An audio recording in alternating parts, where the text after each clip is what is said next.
Peonies, often known for their poor or insignificant displays. But are they really that crap? No! Or are they simply just misunderstood?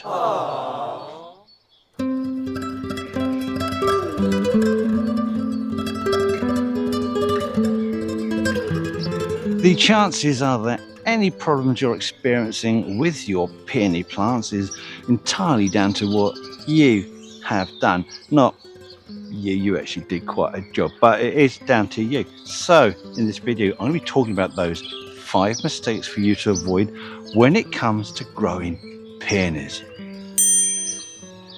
We are going to be discussing pruning, we're going to be discussing planting, we're going to be discussing the site you're putting your peonies in.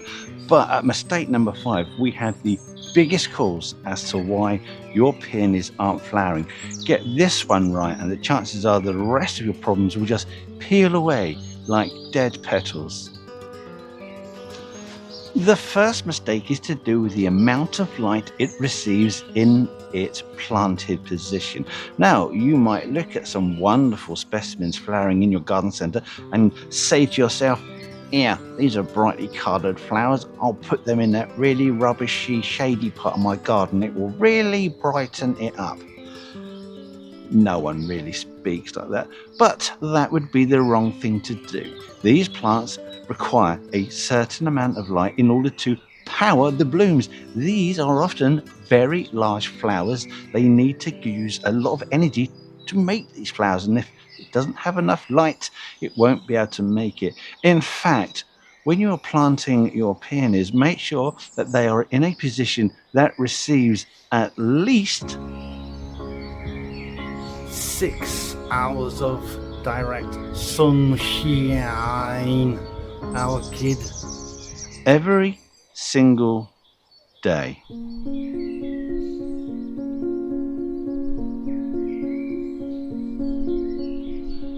Mistake number 2 is to do with watering, and you should already know that underwatering or overwatering plants is the biggest killer of all garden plants, especially those in pots.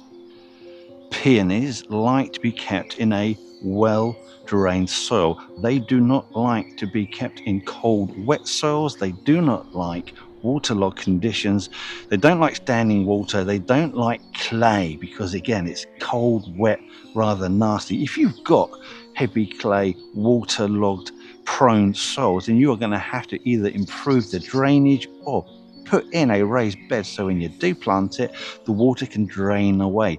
If peonies are subjected to very wet or waterlogged conditions, you can cause root rots that will infect the plant and in extreme cases will kill the plants. If it doesn't kill the plant, you're going to have really some rather sad looking plants that aren't particularly healthy. They won't be able to grow. They will be stunted. They're going to produce very poor flowering displays. So watering is key. Make sure it is well drained in a lovely, warm, friable soil. That magic soil that we talk about. Permanently moist, well drained.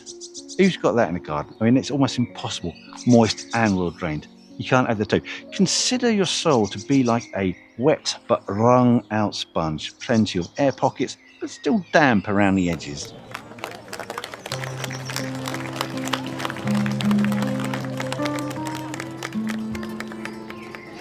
As we're on the subject of watering, you should realise that once peonies have established, on the whole, these are quite drought tolerant plants.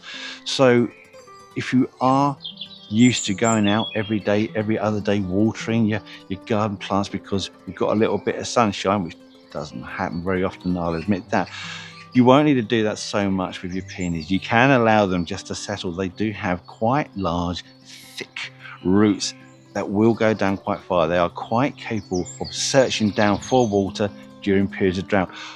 Obviously, extended periods of drought, water them. If they clearly look like they're suffering from water loss, water them again. But don't be watering them every single flipping day like you would do your other plants, like your roses, because they're not going to thank you for it. And again, increases the risk of root damage, which then causes these problems we just spoke about.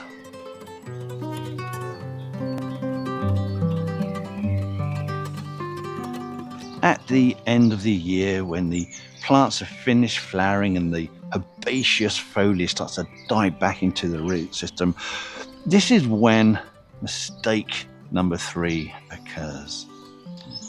And it's kind of 2 mistakes in one. And it's to do with pruning, either pruning too early or pruning too late. We'll start with pruning too early first.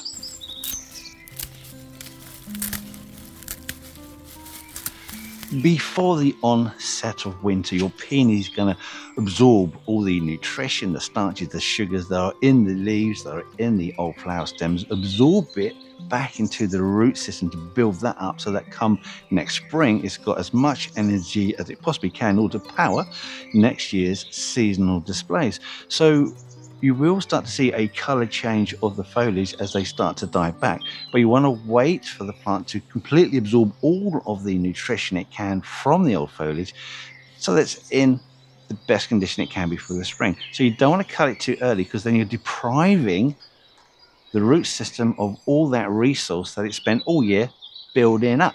So when it comes to pruning, you prune all the old foliage once it's all died back into the tubers and it's all dry and rubbishy. That is when you cut it.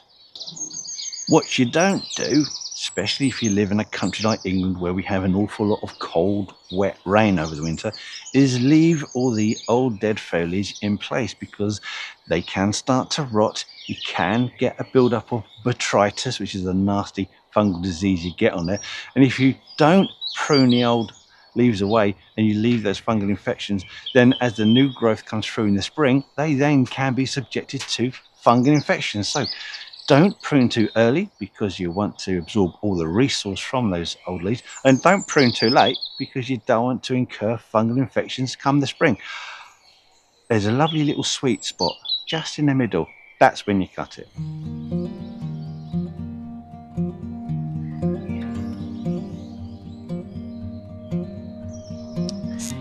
Mistake number 4 is to do with not providing enough support either for your herbaceous bushy peonies or even your tree peonies. Because these plants produce absolutely huge, ginormous blooms, quite often they are unable to be supported on the stems themselves. More so if you get some rain that gets into the blooms and the weight just makes them flop over and make an absolute mess. Or with some of your very fancy tree peonies, while they're quite young, again, the stems are unable to support the weight of the blooms, can either bend or simply snap. Now, as these plants mature over the years, they become better at supporting it. But if you want to see these flowering displays at their very best, you really must consider putting in your supports. There are a few to choose from with your tree peonies. A strong cane or the fence post will do the trick quite nicely, or you can get grid style supports which the plants grow through early spring. Then as the plant stems increase in height, you slowly raise the grids, and these are really good at supporting your peonies. So there you go, peony supports, very, very important.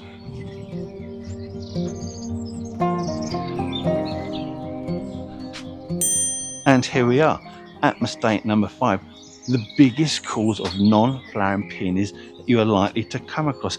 Did I mention though to click on the like button, because that really supports our channel in the YouTube space. And also, if you want to see more videos, click on to subscribe, but you probably also have to click on the notification bell so that YouTube actually remembers to send you these videos.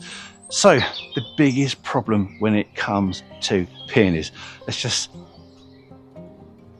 take some time here, breathe.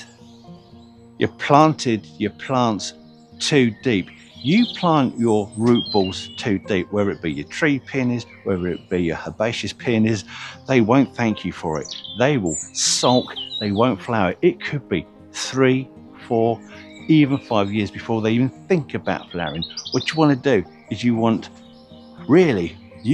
these root masses very, very near the surface. And if you're buying a bare root plant, then it's down to you to make sure that it's just there. You want any kind of new growth nodules standing proud right up the surface there. And if you're growing a established pot grown plant, then have like an inch or two of the root ball a little bit proud, so you can actually see a little bit of it. It's the biggest mistake people do, sinking the root balls. Don't do that. It really will affect it. It is the biggest problem. Of course, there are other issues that are associated with peonies that I haven't mentioned because I'm only doing 5. I'm not doing any more than that. So if you want to add those, put those in the comments. We would genuinely love to hear from you. Thanks for watching. We'll see you in the next video, hopefully. Goodbye.